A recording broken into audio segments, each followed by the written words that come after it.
Awesome. Yeah. Yeah. You good? What's up, everybody? This is Pit Time. I am here at the Fillmore with Mikey from Coal Chamber. Thank you so much for sitting down with me. Yeah. I want to thank Chris for getting the interview with you guys. So thank y'all very much. Thanks, Chris. So tell me, this new album that y'all getting ready to drop, May the 19th, if I'm correct, called Rivals. How does it feel after such a long absence, you guys together? I mean, it's just like a weight off your shoulders. You know, we could have gotten back together a million times over this time off, but timing wasn't right. None of us were ready to do it. And if we would have gotten back any earlier, we would have been broken up by now. So we had to let the time, you know, pass, and we actually became friends, like good friends for the first time.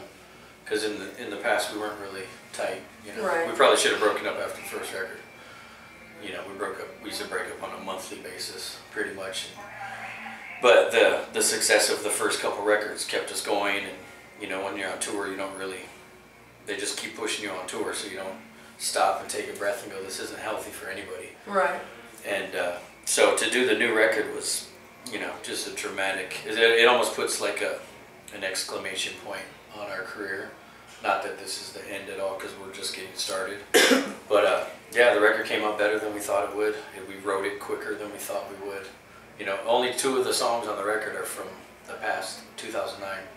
We kind of dabbled in talking about it, and then we took more years off.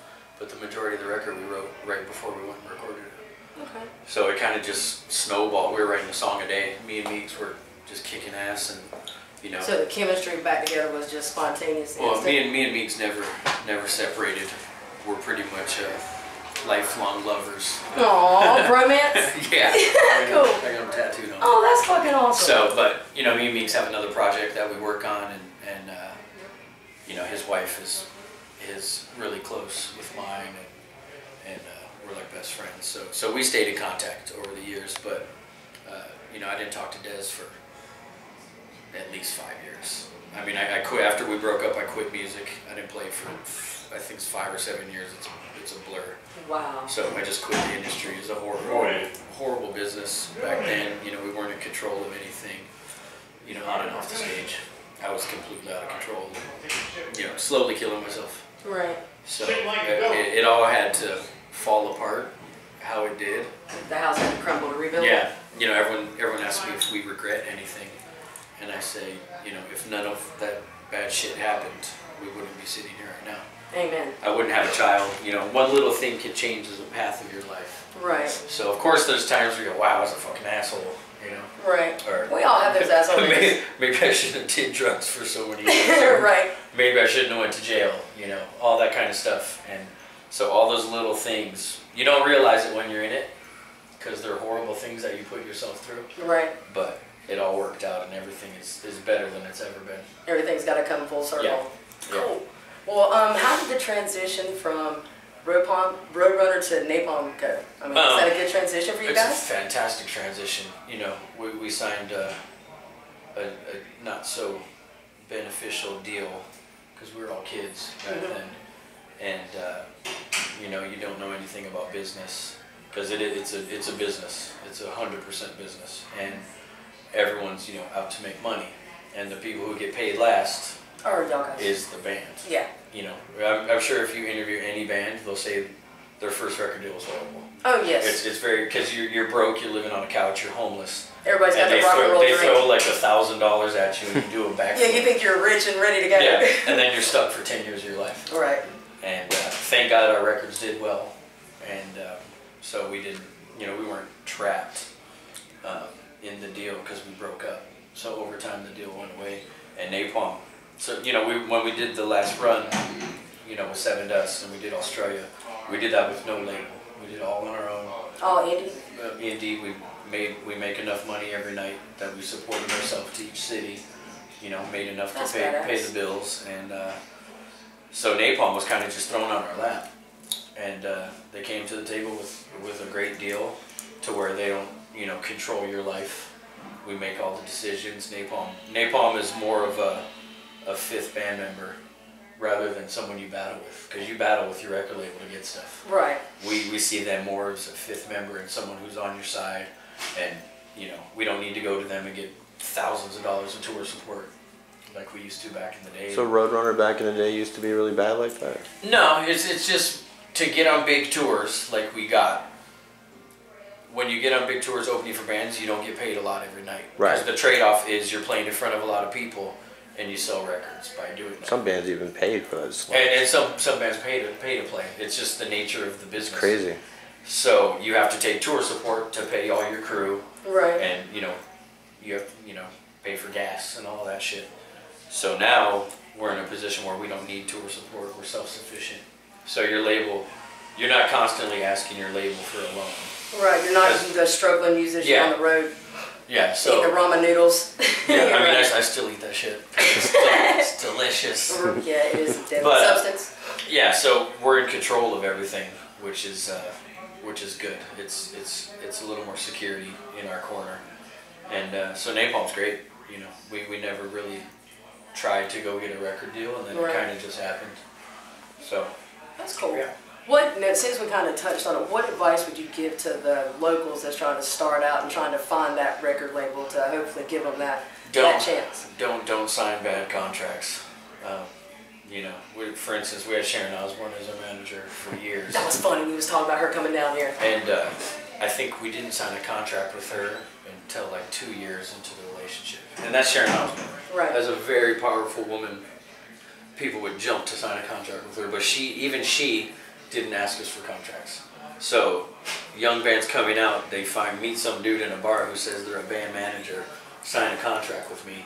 It's the stupidest thing you could ever do, because now you're stuck to that guy. Right.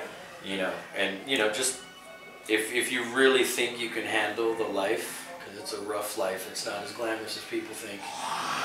If you have a family, like I have a child now, being away is really hard, but being out here provides for my family. And you're going to go through lots of ups and downs. Every day it's up and down all day. It's not, the stage time is the best time.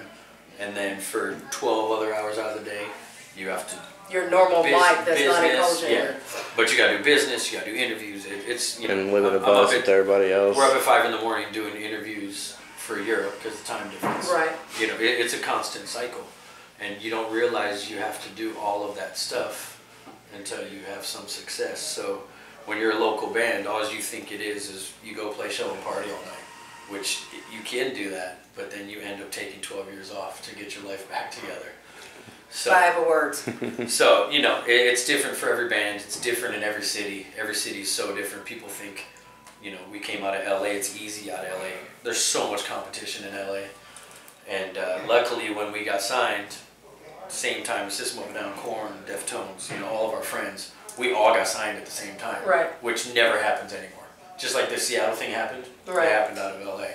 And now with the downloading of music and all that, people aren't getting signed anymore, and if they do sign you, they give you horrible money and want you to sign the worst contract ever. So you just have to be patient, for one, and if it's going to happen, it's going to happen. There's a lot of luck involved. Right. There's bands that are out there that are better than every band on tour that can't get a record deal. So there's a little bit of politics, there's a lot of moving parts. So if you really want to do it, just stick with it. Groovy. Now, you guys broadcast or did a live stream for your show in Denver with Live Nation and Yahoo. Mm-hmm. How did that go? Apparently, I haven't watched it yet, but everyone says it was great. We're always weary about doing live streaming stuff because it doesn't sound like a show sounds. Right. When you're in a venue and you hear it and it's loud. The acoustics of the venue and everything. The low end and everything. When you hear it through a computer, it doesn't sound as big, so then people watching it not at the show are going to think your band sucks because it doesn't sound good. Right. When it's all a matter of a couple cables plugged in to trucks that are sitting outside. So we've always turned it down. Always said no. Always said no. And then they brought these huge diesel satellites and all this shit. It was like CNN outside, and everyone says it was really good. Cool. So we're, any kind of avenue to get yourself out there these days you have to take. Right. Because like I said, the downloading of music and stealing of music has changed everything. Yes. So, yeah, totally different game now. And it's free promotion, as long as you play a good show. High five, free promotion. Yeah. Now, one last question for you. What do you like playing better, the small venues like where you're at tonight or the bigger stages like the Ozfest? I like I like this better. Like the Ozfest, you're on the main stage, but when you go on, if you're not a headliner, it's all empty seats. And you're playing to the people way up in the lawn. Right. And Coal Chamber's definitely always been a high energy band. Yeah, stage presence is amazing. So when you have the people right there giving you back the same energy, it's way more enjoyable to me. You know, obviously the bigger places you can make more money, and there's so many moving parts with that as well. But I mean, we played, it was in Pittsburgh, and the barricade to the stage was like that much, so there was just people constantly on stage and jumping off and all that. So y'all like the interaction like that with the fans? Yeah, I mean, once in a while. Right. When people are all over the stage and stepping on guitar pedals and changing how your song sounds. Yeah, it sucks. Yeah. So, but I like the intimate shows, especially now because, you know, we took so much time off. I feel like we're starting over. I feel like this is our first record, and we're having to work for it again. You know, to have fans still come out after that much time is shocking to me. Well, I'm fucking glad you guys are back. I wouldn't wait 12 years for a band. I wouldn't wait 12 minutes for a band. Right. I have no patience. And when's the new album come out? May 19th. May 19th. Yeah. So, and how's the new single, I Eat Nothing? How's it doing in It's doing really good. We're on, I got an email in New York saying that we're number 30 something on the metal albums chart. We're the only single against records. Oh, nice. The full albums, which they said doesn't happen. So, but I mean, Coal Chamber doesn't live by charts. We don't care. I mean, if we get on the radio, cool. We don't aim to be on the radio. We never have. Yeah, y'all are definitely not in the box band. We like the live show, and if the word spreads, cool. You know, we'll play in front of one person or 10,000 people. We don't give a fuck. So, you know, we're all just completely thrilled to be doing this band again, and it's been great. This tour's been insane. Completely. And it's over at the end of April. 5 more shows. Yeah, and then you're done? No, we have a week off, then we do South America. Oh, nice. Then we have 3 weeks off, we do Europe, then we have some time off, then we're doing Australia, and then at the end of July, we're back in the United States again. Right on. So we're probably going to tour for 2 years on this. What are you doing in the U.S. when you come back? We're just doing all the cities that we missed. Okay. No, on this, and then we have to do some more shows for Live Nation, because we have contracts with them, and you have to play select dates. And Live Nation's awesome. They support us so much, and you know, they run a lot of the venues around the country. Mm-hmm. So you know, we only did so many shows on this run because we had South America already booked, and you know, we weren't supposed to tour until after the record came out. But we're so antsy. All of us are so antsy. You're just ready to go. So we booked all this shit before. So we filled in the United States, and people were like, "Why are you skipping my city?" Like we hate their mayor or something. Right, yeah. It's like we only took 1 day off on this whole tour, Easter, and then the 1 day off in New York we did press all day, and then the other days off we have we're driving because we're playing so far apart. Right. We don't take days off. We work, and so we're not skipping cities. We'll eventually get to them. Well, much success and good luck to you when coming to work. I think it's just awesome. You are going fucking worldwide. Yeah, and you know, I'm just glad we're just tight. This is the best shows we've ever done. And you know, we don't come off stage and want to slap each other around. Oh, yay. So, yay. That's good. That's good. Well, thank you so much for sitting down with me. Thank you very much. Guys, this is Pit Time. This is Mike from Coal Chamber at the Fillmore. Thank you very much.